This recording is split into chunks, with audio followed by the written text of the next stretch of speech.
duplicada do STF, imagem duplicada, descortina-se para as laterais, imagem interna do plenário vazio, em letras brancas direto do plenário. Estamos de volta com direto do plenário, já para o retorno dos ministros aos respectivos lugares no plenário do Supremo Tribunal Federal. O apresentador vira-se para o telão. A continuação a imagem da sessão plenária interna da do plenário do Supremo Tribunal Federal. E a continuação do julgamento da ação direta de inconstitucionalidade 5.755 ao vivo direto do plenário. Meus votos de boa tarde. Eu passo então a palavra à sua excelência. Retoma a sessão o excelentíssimo ministro Luiz Fux, presidente do STF. Para o voto. Não vai terminar.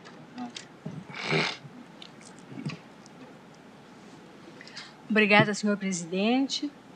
Também eu renovo meus cumprimentos a todos e agradeço aos senhores advogados públicos e privados. Ministra Rosa Weber, vice-presidente do STF. Na pauta ADI 5755, requerente PDT. Reflexão sobre esse tema que é tão delicado, tão sensível.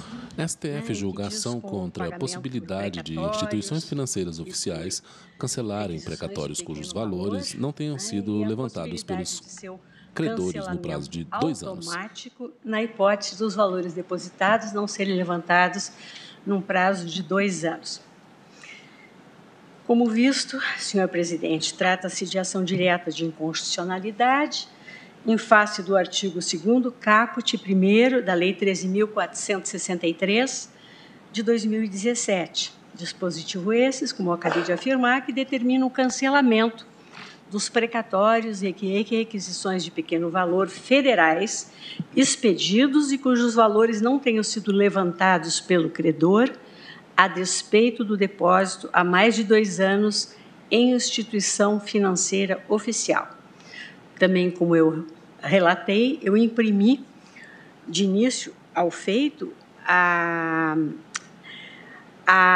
o rito do artigo 10 da Lei 9.868, de 99, mas vinha a entender cabível o imediato julgamento do mérito e, nessa linha, houve sua inclusão no plenário virtual. E o fiz na esteira de precedentes e da prática jurisdicional dessa Suprema Corte, em prestígio à celeridade, considerando que estávamos com todas as informações jurídicas devidamente coletadas e apresentados pelos envolvidos os argumentos necessários para a solução do problema constitucional posto, com respeito aos direitos fundamentais processuais. Eu voto no sentido da admissibilidade da ação, uma vez atendidos os pressupostos formais, sendo o requerente, como dito, partido político e, enquanto tal, partido político com representação no Congresso Nacional, e, enquanto tal, legitimado universal para sua propositura, nos termos da lei. Dela conheço, portanto, e passo ao exame do mérito, num primeiro momento, senhor presidente, transcrevendo os dispositivos impugnados, e como são breves, eu vou proceder à sua leitura.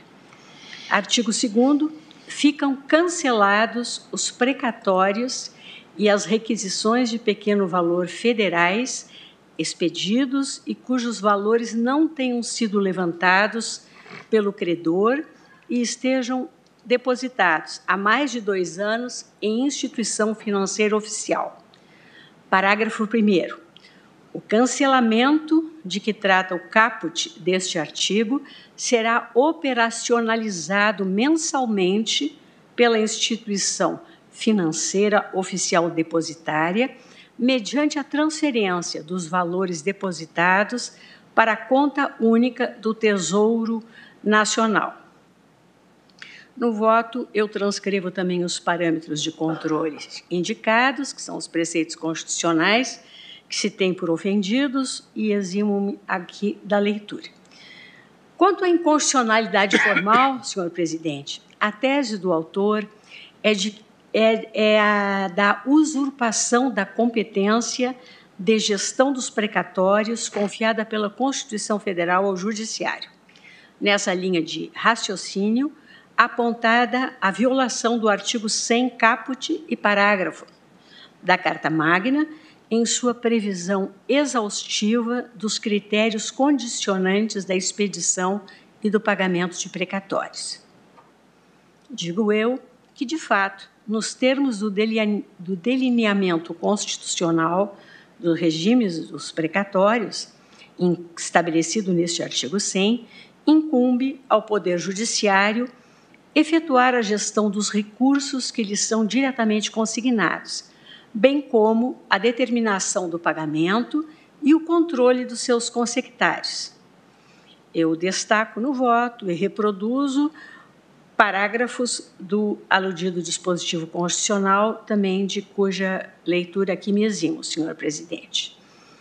Prossigo dizendo que, consagrado o regime específico de pagamento dos créditos contra a fazenda pública, diretamente consignados ao Poder Judiciário, a fim de garantir o adimplemento das condenações judiciais em harmonia com a impenhorabilidade de bens públicos e com a observância da ordem cronológica. E, nesse sentido, eu trago em reforço o magistério doutrinário de José Afonso da Silva, também me eximo da leitura. No sistema estabelecido, senhor presidente, todos sabemos que cabe ao presidente do tribunal a tarefa constitucional de efetuar a gestão direcionada a conferir a força normativa dos regimes de precatórios, do regime de precatórios, inclusive com a possibilidade dele, presidente, incorrer em crime de responsabilidade e de responder perante o Conselho Nacional de Justiça. Trata-se, portanto, do exercício de atividades de natureza administrativa voltadas a assegurar o pagamento devido em cumprimento de decisões judiciais. E, nesse sentido, a súmula 311 do Superior Tribunal de Justiça. Em verbis, os atos do presidente do tribunal que disponham sobre processamento e pagamento de precatório não têm caráter jurisdicional. Na mesma linha, a jurisprudência dessa Casa, consentânea com o enunciado da súmula 733. Não cabe recurso extraordinário contra a decisão proferida no processamento de precatórios. Aqui no voto eu colho precedentes. Com a palavra, lê o relatório no plenário a ministra Rosa Weber, vice-presidente do STF. Prossigo dizendo, senhor presidente, que como integrantes da organização judiciária do país, estão os tribunais sujeitos a regramentos administrativos específicos no que atinge aos precatórios, elaborados sempre à luz da Constituição. São editados nessa linha os regimentos internos, com pormenores procedimentais indispensáveis ao fluxo normativo do regime. Saliento também a possibilidade de exercício da competência normativa do Conselho Nacional de Justiça quanto ao tema precatórios, a fim de conferir uniformidade e efetividade aos procedimentos. Em suma, há toda uma disciplina formulada com o escopo de operacionalizar o procedimento do pagamento, tanto dos precatórios quanto das RPVs.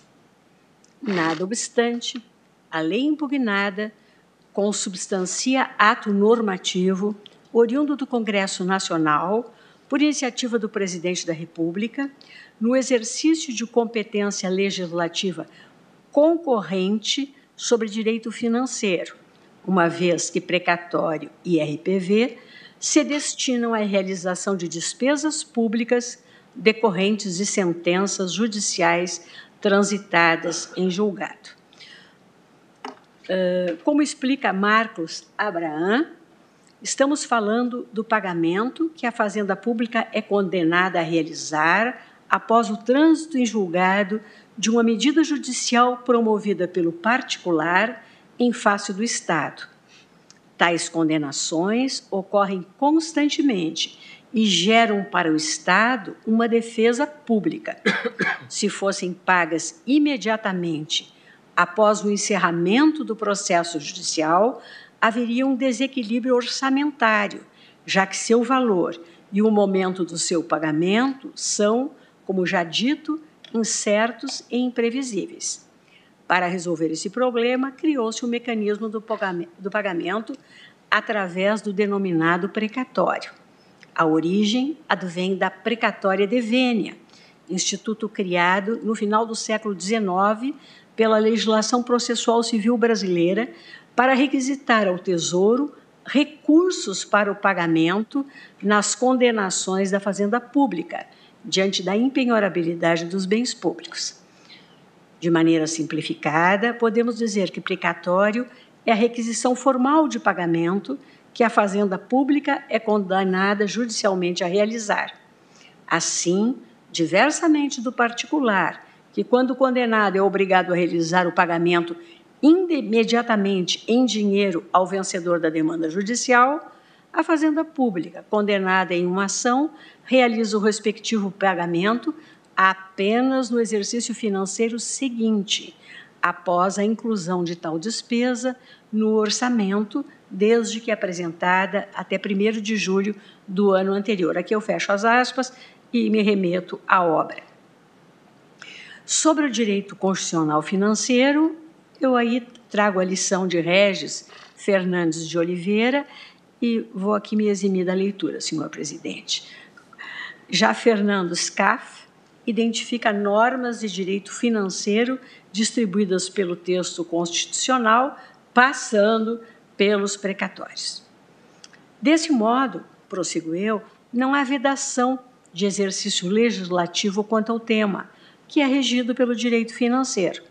No artigo 100 da Constituição, existe, inclusive, referências específicas a leis formais para regular aspectos peculiares, como estabelecido nos parágrafos 3º, 4º, 11, 15 e 16. Rejeito, pois, senhor presidente, nesses termos, a inconstitucionalidade alegada, inconstitucionalidade formal, do artigo 2º caput e parágrafo 1º da Lei 13.463, de 2017. Outra, contudo, senhor presidente, a minha compreensão no tocante à inconstitucionalidade material, que, com a devida vênia das compreensões contrárias, reputo presente nos dispositivos impugnados ao determinarem o cancelamento dos precatórios e das requisições de pequeno valor federais expedidos e com valores não levantados pelo credor em depósito há mais de 2 anos em instituição financeira oficial, como visto. No ponto, e renovando meu pedido de vênia aos que entendem de forma diversa, entendo que o legislador desbordou do seu espaço de atuação.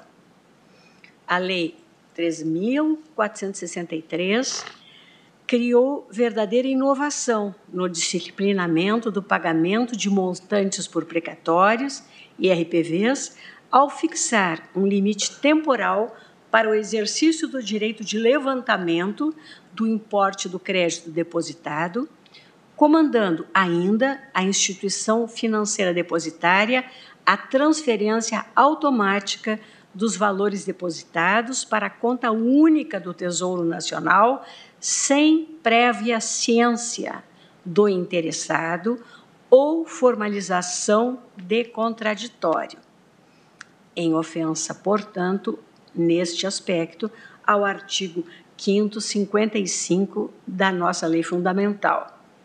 Devalia no ponto o artigo 9º do Código de Processo Civil de 2015 em reforço, aspas, não se proferirá decisão contra uma das partes sem que ela seja previamente ouvida, fecho as aspas. Não cabia ao legislador, na minha compreensão, estabelecer uma forma de cancelamento automático realizado diretamente pela instituição financeira, sem a anterior oitiva da parte interessada, em prestígio ao contraditório participativo. Imprescindível o respeito ao binômio informação-reação, com a ressalva de que, embora a primeira, a informação, seja absolutamente necessária, sob pena de ilegitimidade do processo e nulidade de seus atos, A segunda é somente possível, afrontado o devido processo legal, no que atine ao respeito ao contraditório e à ampla defesa, na minha visão.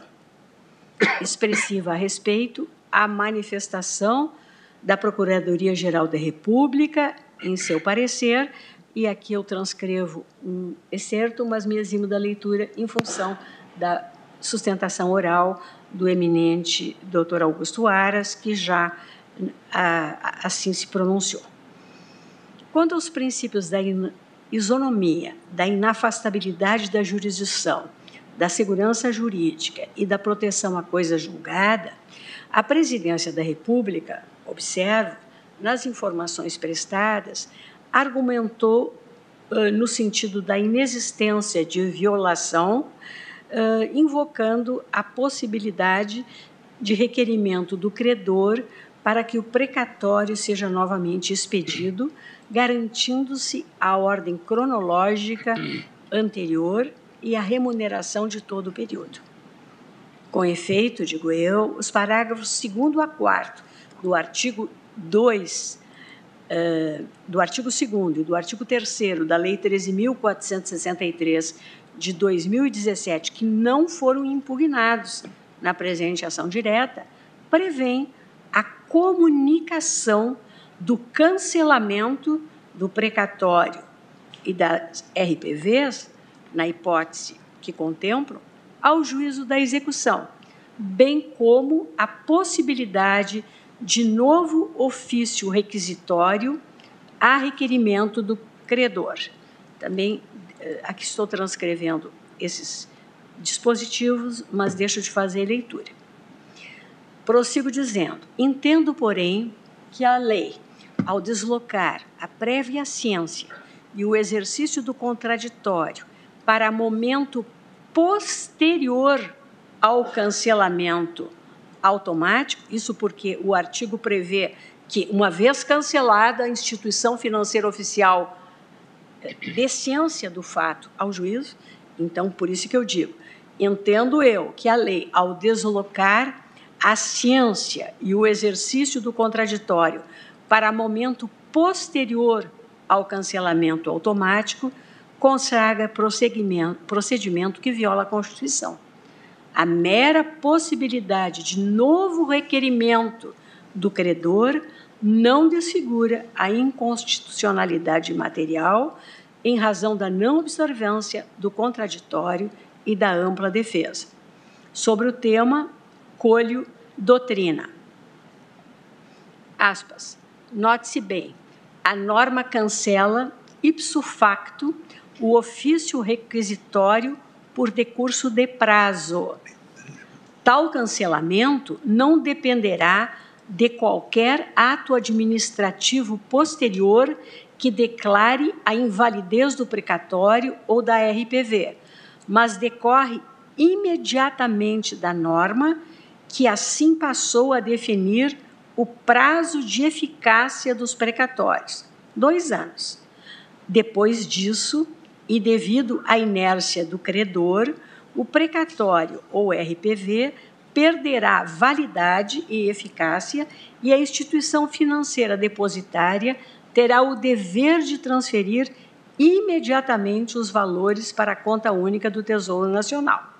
O documento expedido pelo juízo competente de nada valerá, portanto. Isso ao contrário do crédito por ele representado, que perderá eficácia, mas permanecerá válido.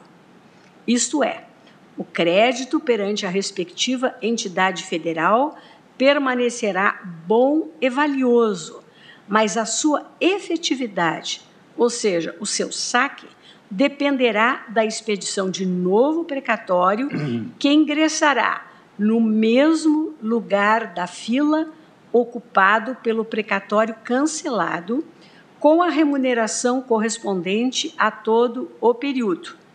Previsões expressas do artigo 3º e respectivo parágrafo único. Eis o maior defeito da lei. Se o pagamento da dívida judicial far-se-á exclusivamente na ordem cronológica de apresentação dos precatórios, artigo 100 da Constituição Federal, o novo precatório será efetivamente novo? Esta é a questão proposta, fecho aqui as aspas, por Egon Bockmann Moreira e outros que elaboraram um texto no sentido precatório, seu novo regime jurídico. São Paulo, aqui eu cito a obra e dou os dados necessários para a identificação. Prossigo, senhor presidente, dizendo que a simples previsão da faculdade de posterior de requerimento de novo ofício requisitório a ser expedido com a conservação da ordem cronológica anterior não sana, na minha visão, os vícios íncitos ao cancelamento em si, que de inopino torna indisponível o valor devido e cria percalço consistente no novo percurso a ser trilhado pelo credor em busca da satisfação de seu crédito em verdadeira via crucis alongada, de todos conhecida, a frustrar a efetividade da jurisdição,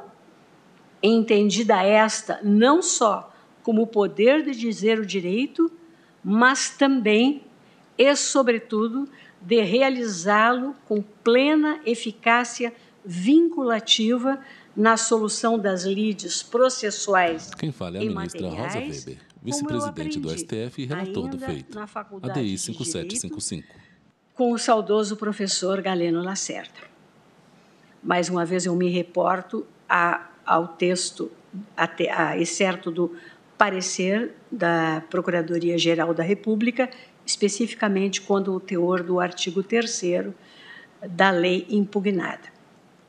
Prossigo dizendo que eu observo que, uma vez vigente a Lei 13.463 e na esteira do decidido ao julgamento da questão de ordem na ADI 4425, o CNJ editou a Resolução 303 de 2019, disciplinando o cancelamento determinado na lei impugnada nos seguintes termos, aspas, artigo 33, informado aos presidentes dos tribunais regionais federais e do trabalho, pela instituição financeira, o cancelamento de requisições de pagamento de que trata a Lei 13.463, de 6 de julho de 2017, e comunicado o fato ao juízo da execução, e comunicado o fato, que fato? O cancelamento, ao juízo da execução,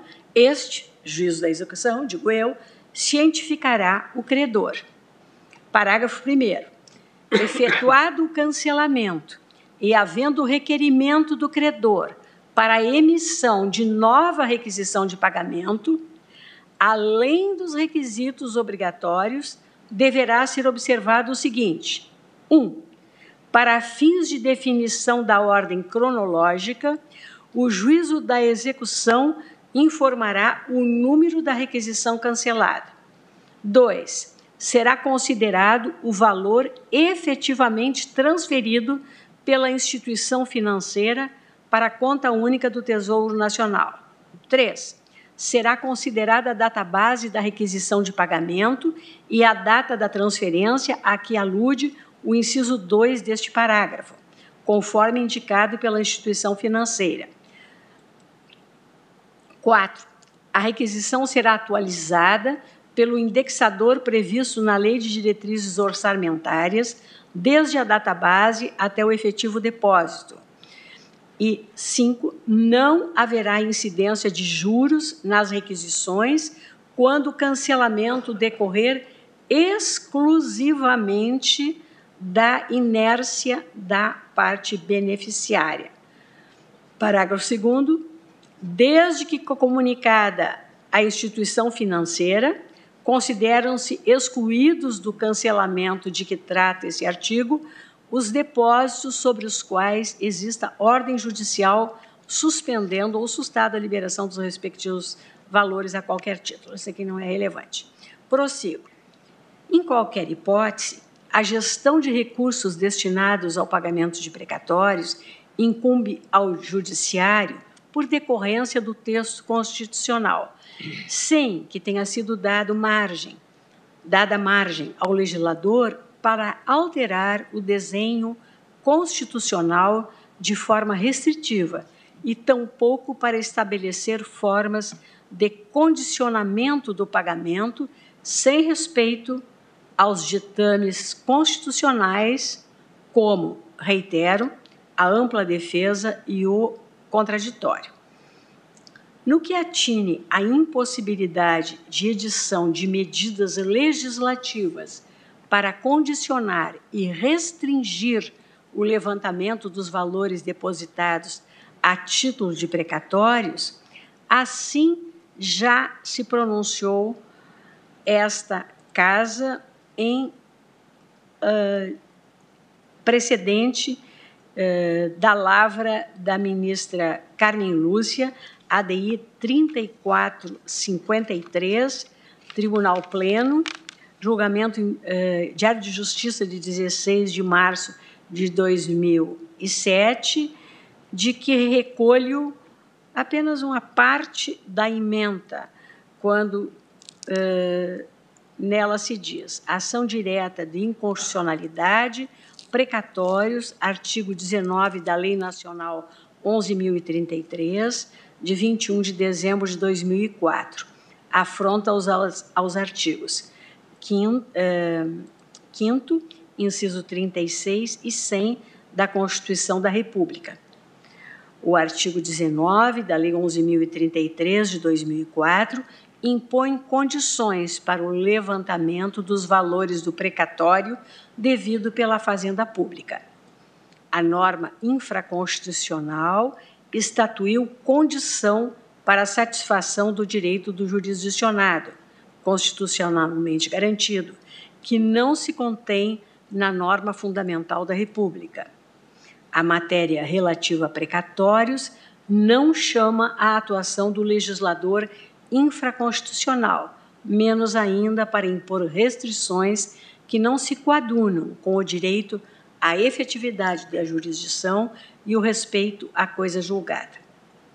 A minha ementa prossegue, mas eu também me eximo da leitura.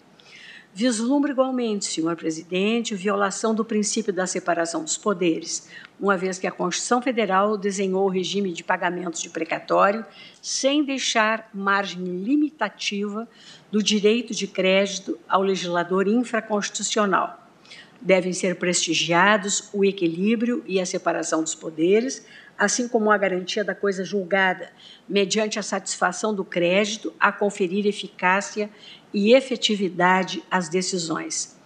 A lei impugnada transfere do judiciário para a instituição financeira a averiguação unilateral do pagamento e autoriza indevidamente, na minha visão, o cancelamento automático do depósito e a remessa dos valores à conta única do Tesouro Nacional, configurada, pois, verdadeira burla aos freios e contrapesos indispensáveis ao bom funcionamento dos poderes.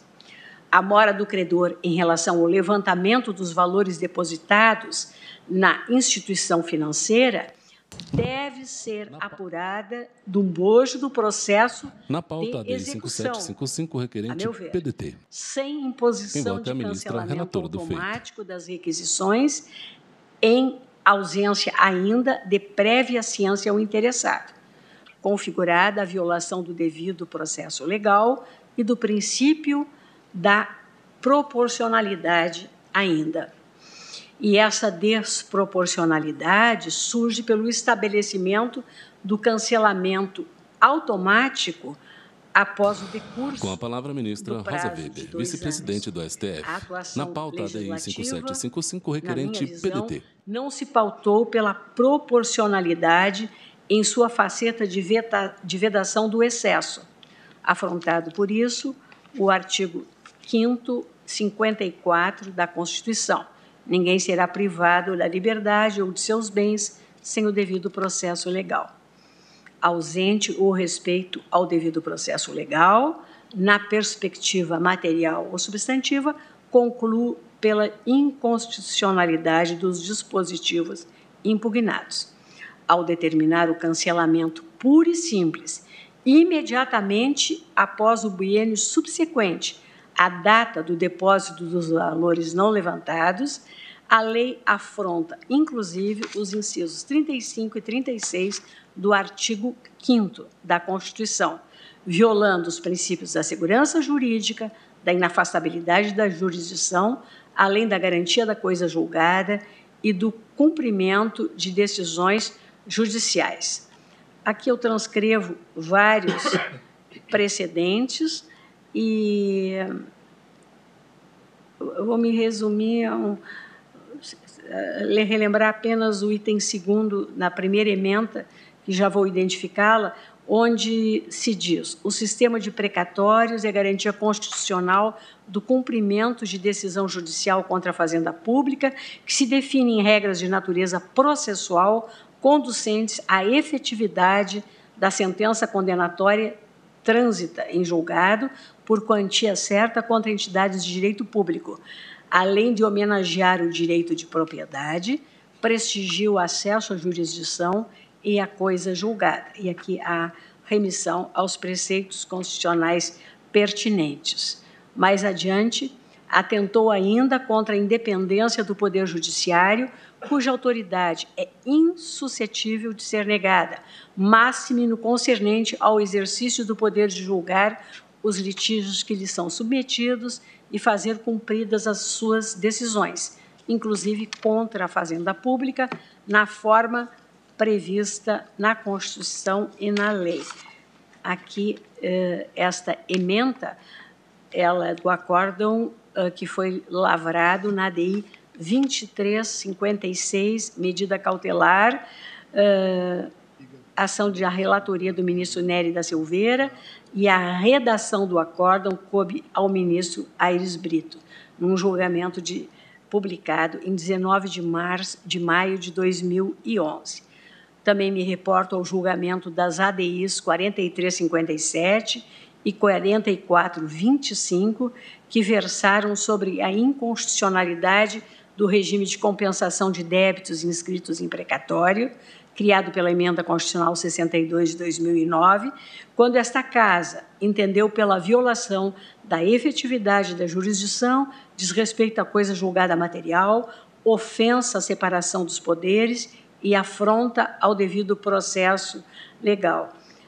Registro aqui que a brilhante fundamentação do voto condutor do julgamento da lavra do ministro Aires Brito tem inteira aplicação ao caso em exame. Mas vou também, em benefício do tempo, senhor presidente, me eximir da leitura. Nessa linha, também a lei ora impugnada, ao determinar o cancelamento automático em questão, aparta-se da Constituição, descumprindo, reitero, os princípios a que já me referi. A isso, sublinho, a sistemática constitucional, a isso acresço, sublinho eu, a sistemática constitucional de regime de precatórios, em momento algum fixou prazo específico para o levantamento de valores, que, em regra, é efetivado após um longo trâmite processual e com obediência a critérios de ordem cronológica. A parte credora aguarda o decurso de tempo até finalmente obter a satisfação de seu crédito, a mais das vezes sem observância sequer do princípio da razoável duração do processo.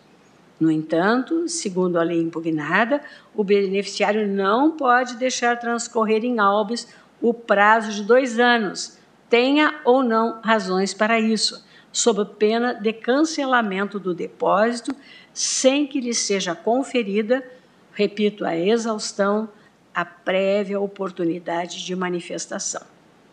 No outro giro, relembro, dentre outras prerrogativas conferidas à Fazenda Pública no regime de precatório, a existência do período de graça constitucional, durante o qual não há configuração de inadimplência e, portanto, não correm juros para os precatórios apresentados até 1º de julho e que devem ser pagos até o final do exercício seguinte, tema da nossa súmula vinculante 17. E trago mais jurisprudência precedentes da Casa quanto à aplicação do nosso enunciado de súmula vinculante 17. Entendo, senhor presidente, nessa linha de raciocínio, que a lei impugnada imprime um tratamento mais gravoso ao credor com a criação de mais uma assimetria entre a fazenda pública e o cidadão, quando ocupantes dos polos devedor e credor nas relações jurídicas. A manifesta ofensa à isonomia, seja quanto à distinta paridade de armas entre a fazenda pública e os credores, seja no que concerne à diferenciação realizada entre os próprios credores, ou seja, entre aqueles que logram fazer o levantamento no prazo de 2 anos e os que não conseguem fazê-lo, independentemente da averiguação prévia das razões para tanto. Aqui, a título meramente exemplificativo, lembro, como também foi feito da tribuna, as ações coletivas em que há a substituição processual. Na pauta ADI 5557, requerente PDT. Em processos trabalhistas e de servidores. Quem vota é a ministra relatora, excelentíssima ministra Rosa Weber, vice-presidente do STF. Quando sabida a dificuldade, muitas vezes existentes na execução para a própria localização dos substituídos beneficiários, muitos já falecidos depois de anos e anos de tramitação dos feitos, especialmente quanto à sistemática constitucional de precatórios, como com a implementação da igualdade. Observe-se, aí eu me reporto, senhor presidente, a ADI 584, da relatoria medida cautelar, da relatoria do ministro Celso de Mello. Igualmente, em campo doutrinário, trago manifestação a respeito. Também deixo de lê-las em benefício do tempo.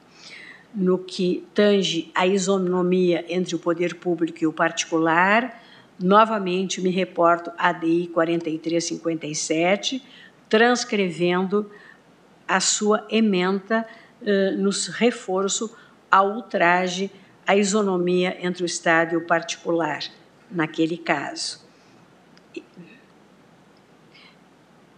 Que relativo, como antes referi, à compensação dos débitos da Fazenda Pública inscritos em precatório, quando essa Casa concluiu no sentido da ofensa aos princípios constitucionais que aqui também se invocam. STF julga ação contra a possibilidade de instituições financeiras oficiais cancelarem precatórios cujos valores não tenham sido levantados pelos credores no prazo de 2 anos. ADI 5555, requerente PDT. De Vossa Excelência, presidente, julgamento em 5 de 12 de 2014. E aqui retiro da ementa do seu item 2 a seguinte enunciação. O plenário do Supremo Tribunal Federal, ao julgar as ADIs 4357 e 4425, assentou a inconstitucionalidade dos parágrafos 9º e 10 do artigo 100 da Constituição da República, com redação conferida pela Emenda Constitucional 62 de 2009, forte no argumento de que a compensação dos débitos da Fazenda Pública inscritos em precatórios embaraça a efetividade da jurisdição, desrespeita a coisa julgada material e ofende a isonomia entre o poder público e o particular, cânone essencial do Estado democrático de direito. Aqui também na ementa há sempre a remissão aos preceitos da Constituição, tidos por violados, e cuja leitura eu não fiz. Em relação à isonomia entre os credores, prossigo, é disso que, dentro da organização do pagamento dos precatórios, há ordens de preferência. Além disso, a considerar as requisições de pequeno valor, também abrangidas pela lei impugnada e submetidas a uma metodologia de pagamento mais célere, como explicita a doutrina. E aqui transcrevo doutrina a respeito do tema e, inclusive, a síntese, sempre valiosa, elaborada por José Afonso da Silva, que destaca que o estabelecimento das preferências e os pagamentos de pequeno valor dissociados do regime de precatório aperfeiçoam o sistema ético e, por consequência, a igualdade material, à luz sempre das normas constitucionais. Mais uma vez, também colho o magistério de Fernando Scaff sobre o tema, onde ele destaca as peculiaridades que beneficiam as pequenas, as pessoas que têm doença, os idosos e os créditos de pequeno valor, que é financeiramente republicano, pois isonômico. E, como visto, a lei impugnada cria distinção automaticamente derivada do decurso de tempo entre credores sem averiguação das razões do não levantamento dos valores atinentes, que podem, por exemplo, mais uma vez enfatizo, advir de entraves processuais, de deficiência de representação, de imperativos de direito sucessório, dentre outras causas que não necessariamente denotem desinteresse ou inércia injustificada. Daí, entendo eu, também de ter sido deduzido o pedido sucessivo, que foi destacado igualmente em sustentações orais, no sentido de, no mínimo, uma interpretação para os que não, eventualmente não tenham a mesma compreensão minha, no sentido de interpretação conforme a Constituição, no que tange à inércia não injustificada. Incabível, pois, prossigo eu, afastar-se da necessária isonomia por meio de criação de situação de descrime não contemplada pela Constituição.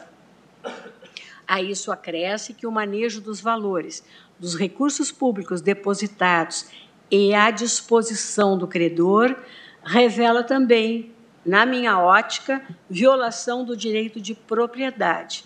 Nesse momento processual da tutela executiva, não há mais falar em titularidade dos valores pela Fazenda Pública, que já efetuou, na sua modalidade, o pagamento, ainda que pendente o levantamento pelo credor.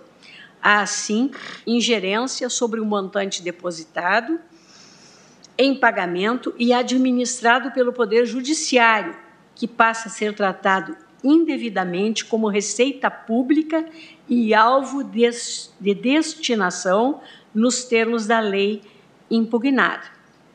Acerca das origens das receitas públicas, mais uma vez me valho do magistério de Marcos Abraham. Podem elas, receitas públicas, se originar do patrimônio estatal, da exploração de atividades econômicas por entidades estatais ou do seu próprio patrimônio, como as rendas do patrimônio imobiliário e imobiliário do Estado, receitas de aluguel e arrendamento dos seus bens, de preços públicos, compensações financeiras da exploração de recursos naturais e minerais, os royalties, de prestação de serviços comerciais e de venda de produtos industriais e agropecuários. Esse é o item A. Item B, do patrimônio do particular, pela tributação, aplicação de multas e penas de perdimento, recebimento de doações, legados, heranças vacantes, etc. C, das transferências intergovernamentais, relativa à repartição das receitas tributárias transferidas de um ente diretamente para outro ou por meio de fundos de investimento ou participação. E, finalmente, dos ingressos temporários, mediante empréstimos públicos ou da utilização de recursos transitórios em seus cofres, como depósitos em calção, fiança, operações de crédito por antecipações de receitas, etc. Observo que deve ser mantido, prossigo eu, sem desvirtuamentos, o enquadramento do precatório como despesa pública, efetivada após o regular trâmite da metodologia de inclusão de previsão orçamentária no prazo previsto, 1º de julho, para pagamento no exercício seguinte. Senhor presidente, me encaminhando, já finalizando, sem prejuízo da respeitabilidade dos fundamentos contrários aos quais encampo e o próprio resultado prático que se pretendeu alcançar com a lei impugnada, com o possível reforço no Caixa da União, reputo inviável o endosso da premissa que dá suporte às posições divergentes, com a devida vênia. Além da questionável assertiva de ser o credor entre o depósito e o momento imediatamente anterior ao saque dos valores destinados ao pagamento da requisição, mero beneficiário dessas quantias e não seu efetivo titular, nos moldes do que acima expus, penso que a regência da matéria não se amolda à perfeição ao disciplinamento do direito civil e aos institutos jurídicos pertinentes a contratos e transmissão da propriedade. A questão, em essência, não está somente atrelada ao direito público, como também qualificada pela particularíssima disciplina constitucional dos precatórios. Compreendo, nessa linha, que não se está diante da tradicional figura do depósito de valores em determinada instituição financeira, na qual se firma o vínculo jurídico estritamente entre depositante e depositário, de forma a autorizar a ingerência do depositante, no caso a União, sobre o depositário, no caso o banco depositário, o qual, em caráter temporário, recebe coisa móvel em depósito, a fim de que, oportunamente, a devolva ou entregue a quem o depositante indicar. Tal dinâmica, na minha visão, em absoluto retrata o íter do adimplemento das dívidas da Fazenda Pública. Quem vota é a ministra relatora do feito, ministra Rosa Weber, vice-presidente do STF. A meu juízo, deixa de considerar a presença de relevante player, ou seja, do Poder Judiciário, STF julgação contra a possibilidade de instituições financeiras oficiais cancelarem precatórios cujos valores não tenham sido levantados pelos credores no prazo de 2 anos. ADI 5755, requerente PDT. Da Lei Maior.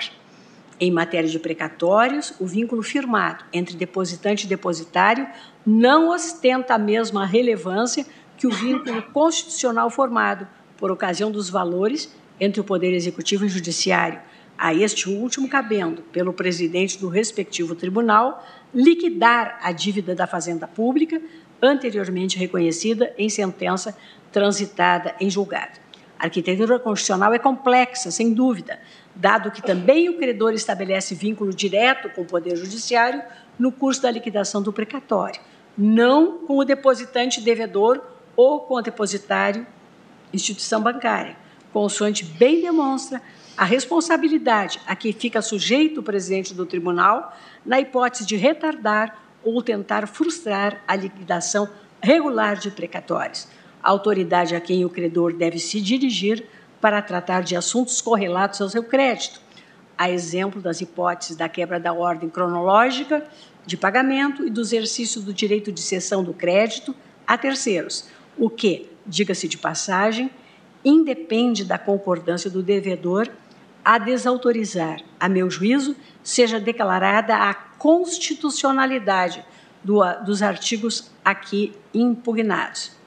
Em suma, senhor presidente, à luz da fundamentação expendida, entendo forçoso concluir que o legislador não observou o regramento da lei fundamental e produziu, por conseguinte, normas eivadas do vício da inconstitucionalidade material. Por isso, conheço da presente ação direta e julgo procedente o pedido para declarar a inconstitucionalidade material do artigo 2º caput e parágrafo 1º da Lei 13.463, de 2017. É o voto, senhor presidente. Muito obrigado, ministra Rosa Weber. Anotado o resultado, o julgamento prosseguirá amanhã, com voto de destaque do ministro Gilmar Mendes, seguindo-se a regular votação. Agradeço a colaboração de todos, os senhores advogados, colaboradores, servidores, ministros aqui presentes, e declaro encerrada a sessão.